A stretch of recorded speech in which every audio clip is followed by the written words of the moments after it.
Welcome to the shadow frequency, where the veil between this world and the next grows thin, and the things that whisper in the dark are given voice.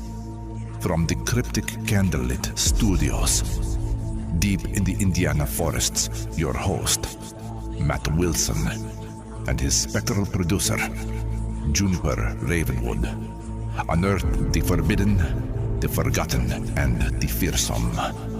So, still your heart, dim the light, and listen closely. For once you tune into the shadow frequency, you may never tune out.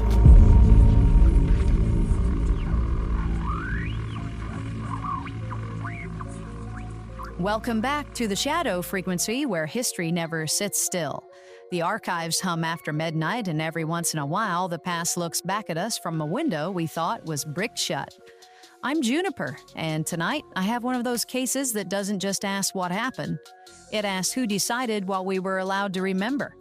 There are episodes where the mystery comes from a creature in the woods, a light in the sky, or a voice on an old recording. But this one is stranger, because the evidence is all around us. Stone buildings, buried windows, old maps, children in wreckage. Towers that reach toward the sky like they were built for something more than decoration. Tonight I'm pulling out the file on Tartaria, Tesla, and the Cabbage Patch Kids. Was the old world erased? This is a journey into one of the most sprawling corners of alternative history. The idea that the 1800s may have been the birth of the modern world, but the cleanup after something older. We're talking about the legends of Tartaria, the impossible grandeur of the 19th century architecture, world's fairs that rose like glowing cities and vanished almost as quickly, Nikola Tesla and the ghosts of free energy, and the unsettling history of orphan trains. Some of this is documented, some of it is speculation, and some of it lives in that strange middle place where the official story sounds tidy, but the buildings themselves seem to whisper otherwise. Chris, when you hear this idea that the old world may have been inherited instead of built, what does that do to your brain? Honestly, June, it makes me look at old buildings differently. You walk past a courthouse or a train station and you think, yeah, nice old building. But then you really look at the stonework, the arches, the scale of it, and suddenly you wonder how a small town with horse carts and hand tools supposedly pulled that off in 2 years. It's one of those theories where I don't have to buy every claim to feel the chill of the question. Exactly, the question alone has teeth. Matt, what about you? You've done plenty of strange history on this show, but this one almost feels like it's hiding in plain sight. That's what gets me. A ghost story usually gives you a haunted house. This one says maybe the haunted house is the entire city. Maybe the streets changed. Maybe the records changed. Maybe the old world didn't disappear all at once. Maybe we just learned to call it something else. And that, my friends, is where tonight's signal begins to crackle. We are not saying every theory is proven. We are saying there are ruins under the floorboards of history, and some of them do not like being stepped over. Matt, the record is yours. You are tuned to the shadow frequency, where every whisper tells a story from beyond the veil. Hosted by Matt Wilson, produced by Juniper Ravenwood, with Chris Beach. The darkness continues. Thank you, Juniper. And yeah, this is one of those files where you open the folder and immediately feel like you've walked into a library after hours. But the books have been rearranged while you were sleeping. Tonight's case begins with something simple, a building. Maybe it's a courthouse in a small Midwestern town. Maybe it's an old train depot with arched windows and stone columns. Maybe it's an asylum on a hill, a capitol building, a city hall, or one of those old brick schools with ceilings so tall they make modern rooms feel like storage closets. You stand there and you read the plaque, built in 1874, built in 1889. Built in 2 years, built by local labor, built with civic pride. And the story is clean. Too clean, maybe. because the building doesn't feel like it was made by a town that was still fighting mud, disease, limited roads, and horse-drawn delivery. It feels older, heavier, like the date on the plaque is not a birth certificate, but a name tag pinned to something found wandering after a storm. And that is where the Tartaria legend gets its claws into you. The idea that the world we call modern might be standing inside the shell of something that was already here, waiting underneath the official story. Now, Tartaria, or Tartaria, however you'd like to pronounce it, starts in a place that is real enough to touch. Old maps use names like Tartari or Tartaria to describe large, poorly understood regions of Asia, especially from the viewpoint of European cartographers who are often guessing as much as mapping. But in the alternative history version, that old map label becomes something enormous. It becomes the sign of a lost civilization, maybe not just regional, but global. A civilization that left behind architecture, energy systems, symbols, and social structures later absorbed by newer powers. And believers point to the same visual language appearing all over the place. Domes, spires, columns, copper roofs, massive masonry, huge windows, intricate ornamentation, symmetrical layouts, towers that look less decorative and more functional, almost like antennae. The claim is not simply that old buildings are impressive. The claim is that they are too impressive in the wrong places, at the wrong times, credited to communities that supposedly had neither the tools nor the manpower to build them at the scale so quickly. It's the feeling that every old courthouse, every ornate post office, every grand station is wearing a costume label that says Victorian, while something older is breathing behind the walls.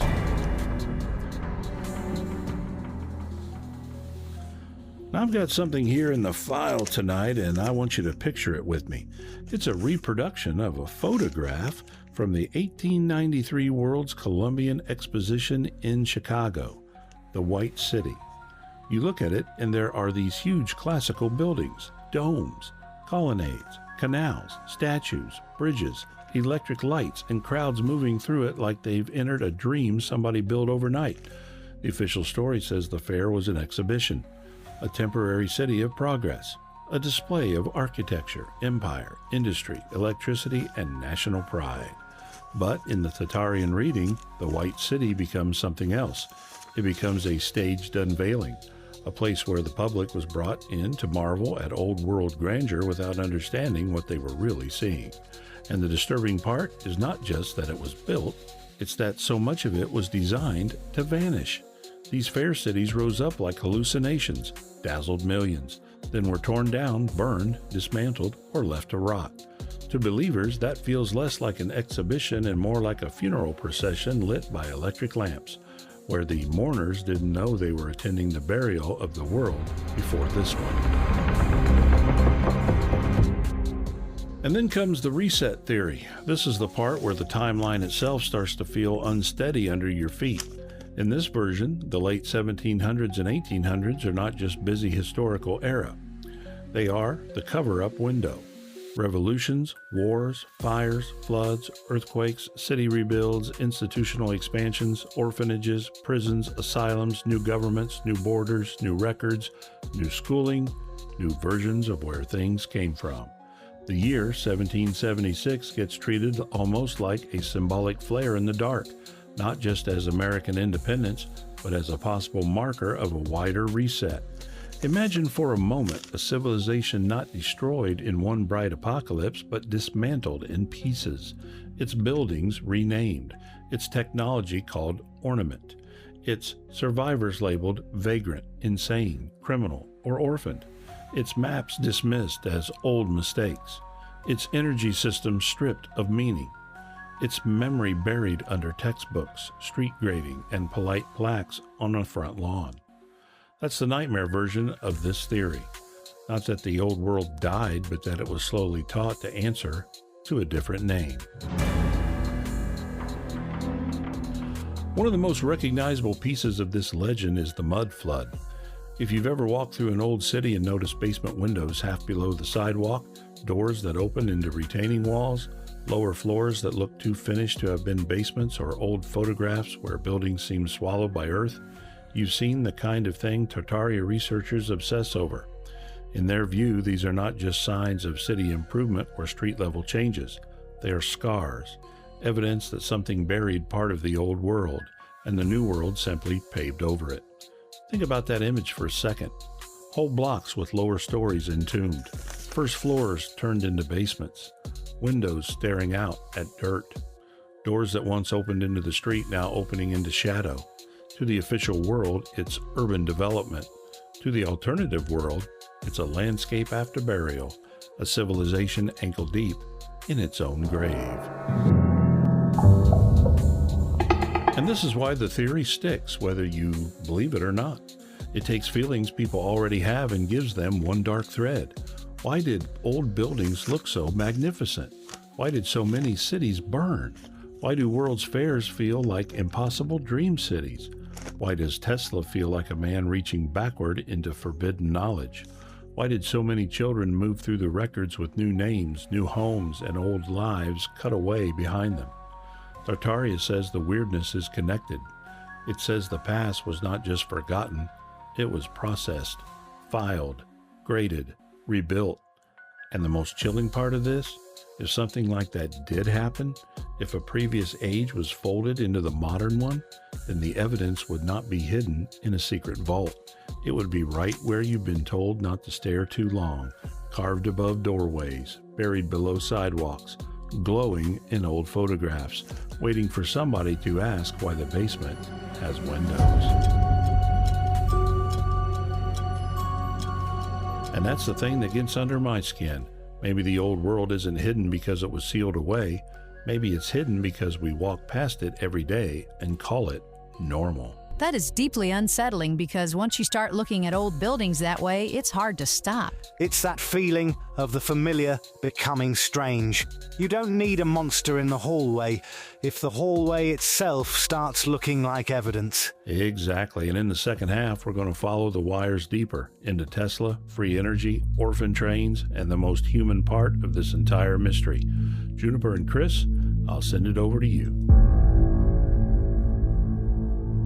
We found the old world under brick, beneath mud, behind courthouse doors, and written in the margins of maps they told us not to read. The strangest part is not that it vanished, but that we were trained to walk past it every day.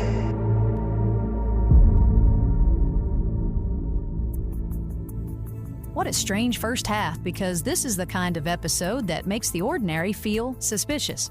A courthouse becomes a relic, a World's Fair becomes a vanishing act, a basement window becomes a question mark, and I have to wonder how many listeners are already thinking about one old building in their town that suddenly feels a little too grand for the story attached to it. Chris, take us into the break before we open the next door. Thanks, June. And yeah, this one has a way of making you side-eye the entire 19th century, doesn't it? You start with architecture, and suddenly you're in maps, fires, buried floors, Tesla towers, and children being moved across the country. That is proper shadow frequency territory. Before we go any deeper, make sure you like and subscribe on whatever platform you're using, because it really does help the algorithms know that people are listening out there in the static. You can find us on Facebook, TikTok, YouTube, Rumble, and all the major podcast directories. And of course, head over to shadowfrequencypodcast.com, where you'll find every episode, the companion blog, merch, show notes, and links to every platform. You can also support the show by buying us a coffee on the website, which helps keep the signal alive. And while you're there, send us an email or leave a voice message. We may even play it on a future episode. June, back to you. Thank you, Chris. All right, it's time to fire up the spectral cosmic message materializer. I'm flipping the brass switches, warming the little haunted tubes, and giving the antenna a careful tap because last week we tried to eat a postcard from Ohio. Let's see what's drifting through the static tonight. Retrieved from the void. There it is, a message with a little mountain air on it, a little walking at dusk energy, and just enough mystery clinging to the edges. Let's open her up. Tonight's message comes from Juliet in Montana, who listens on Spotify, and she writes, I usually listen to the show on Spotify while I'm taking my evening walks outside of town. There's a stretch of road near my place where the houses thin out, the sky gets huge, and the mountains go dark before the last bit of light leaves the fields. That is where your episodes hit the hardest. I'm especially hooked on ancient mysteries and conspiracies because they make me feel like the world has trapdoors in it. Well, I think this Tartaria episode already sounds like the kind of thing that will make every old brick building in your county look suspicious. She goes on to say, thanks for keeping my walks weird, Juliet in Montana. Juliet, first of all, keeping my walks weird may need to be embroidered on something. Second, I love that image, Montana evenings, open road, mountains going dark, and the shadow frequency crawling through the earbuds. That's exactly the kind of listening environment that makes a theory like this feel a little too close. Thank you for writing in, and for everyone else, you can send your strange thoughts, questions, stories, or voice messages to shadowpodcast@protonmail.com. Chris, I'm turning it back over to you for tonight's Shadow News. Cheers, June. Juliet, listening out there on those evening walks in Montana, feels exactly right for this episode. There is something about open country and old buildings that makes history feel bigger than the version we were handed. And speaking of things that sound like they crawled out of science fiction, scientists in Singapore have created a cyborg cockroach with a tiny diving suit that lets it survive underwater for up to 3 hours. The system uses a 3D printed backpack and a small chemical oxygen generator to keep air flowing while the insect keeps moving and can still be guided remotely. Researchers say the goal is not science fiction for its own sake. They hope these modified insects could someday help search flooded rubble, pipes, or other spaces too tight and dangerous for people or traditional robots. Our second news item tonight. A new astronomy study suggests Earth may not be doomed when the sun swells into a red giant billions of years from now. Updated models indicate our planet could escape being swallowed if the sun loses enough mass as it expands, even though Mercury and Venus are still expected to be destroyed. Scientists stress this is not exactly good news for life on Earth, because our world would become uninhabitable long before then. Still, the research reopens one of the biggest long-term questions about the future of our solar system. June, I'll toss it back to you. Thank you, Chris. Cyborg cockroaches in tiny diving suits, and Earth may be dodging the sun's final appetite. That is quite a pair of headlines. And oddly enough, both of those stories connect to tonight in a strange way. One is about technology moving into places humans can't reach. The other is about survival after a cosmic transformation. Which brings us right back to this episode's core question. What survives after a world changes? Buildings, records, children, ideas, or maybe just whispers in the wiring? Matt, take us into the second half. Tesla did not just chase lightning. Maybe he was trying to remember how the sky used to work. And if the towers went silent, maybe it was not because the dream failed, but because somebody finally pulled the plug.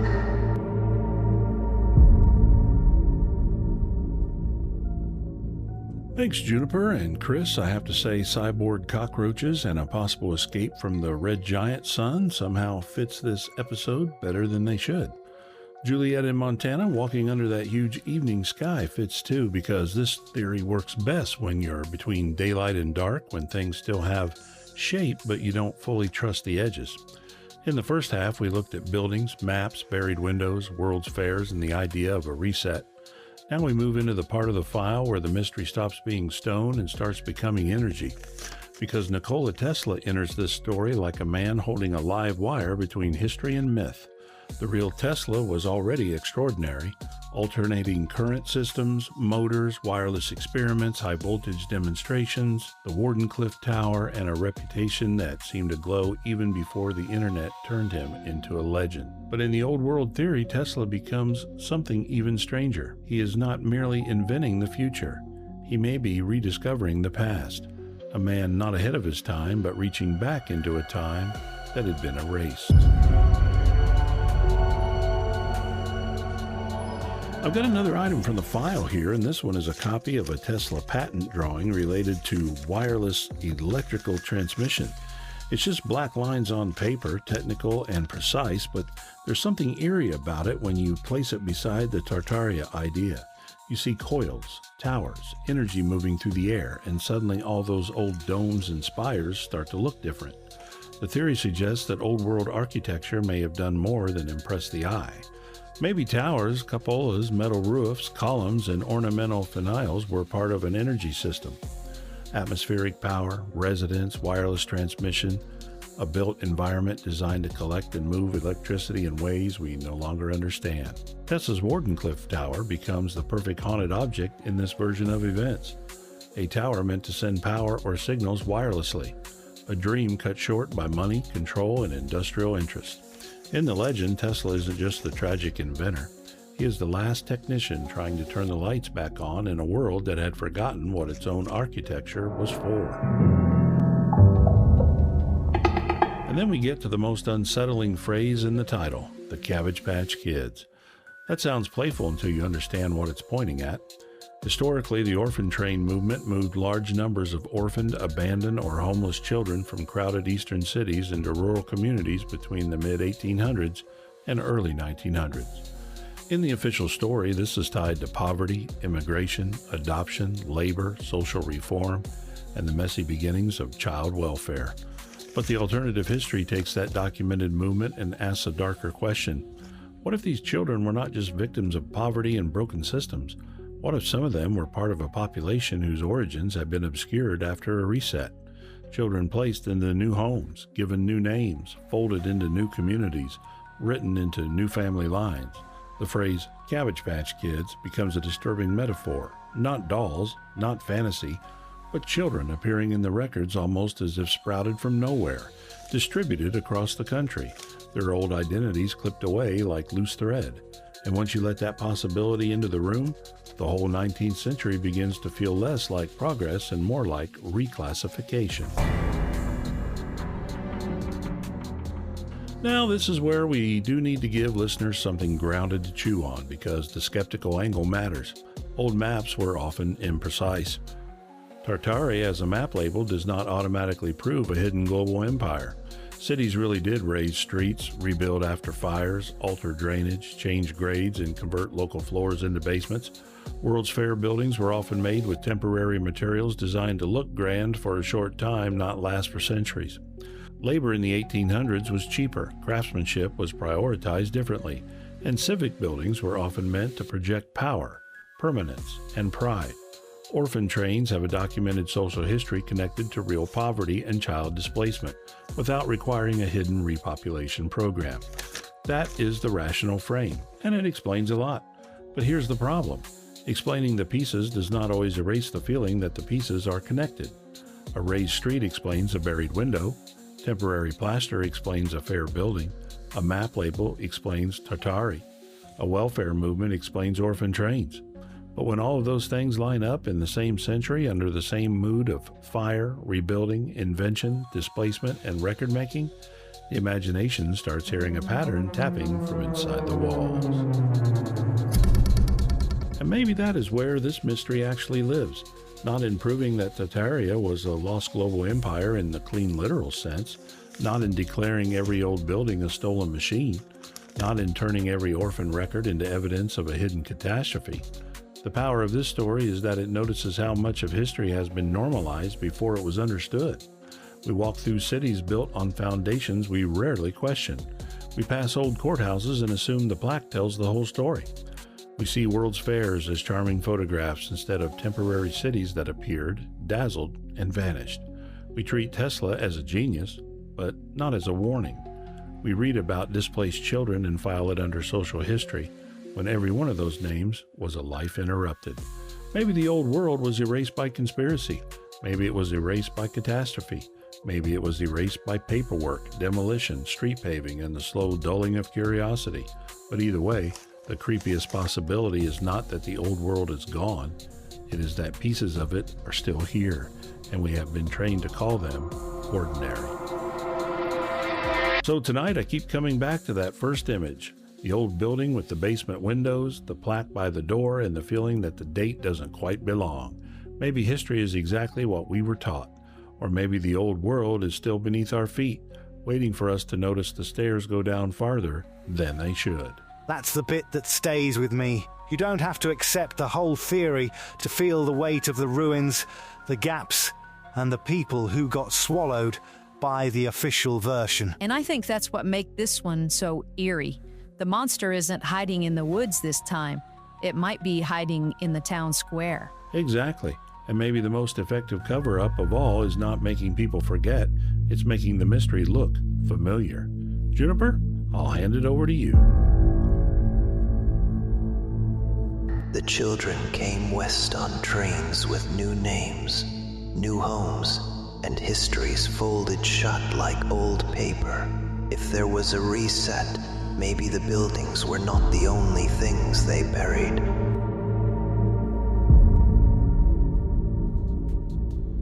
Tonight, we walk through one of the strangest corridors of alternative history.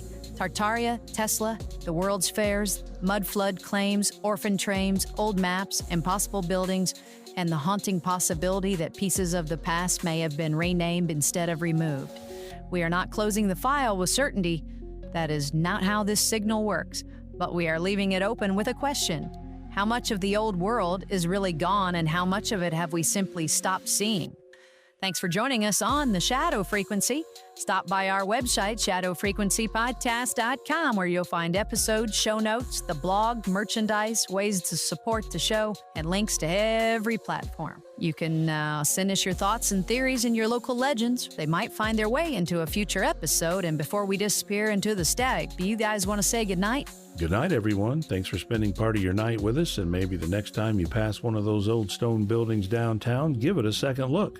Just don't be surprised if it looks back. Good night, all. Keep your eyes open, especially around the old places, because sometimes history is less like a book and more like a locked door with light coming through the cracks. Good night, strange ones. Keep the signal grounded, keep the shadows wired, and remember, the past is never as quiet as it pretends to be. We'll meet you next time on The Shadow Frequency. This episode was conjured with a solemn vow to explore the unexplained while remaining bound to the truths that have been unearthed. All interpretations are speculative and offered only for your enlightenment and your entertainment.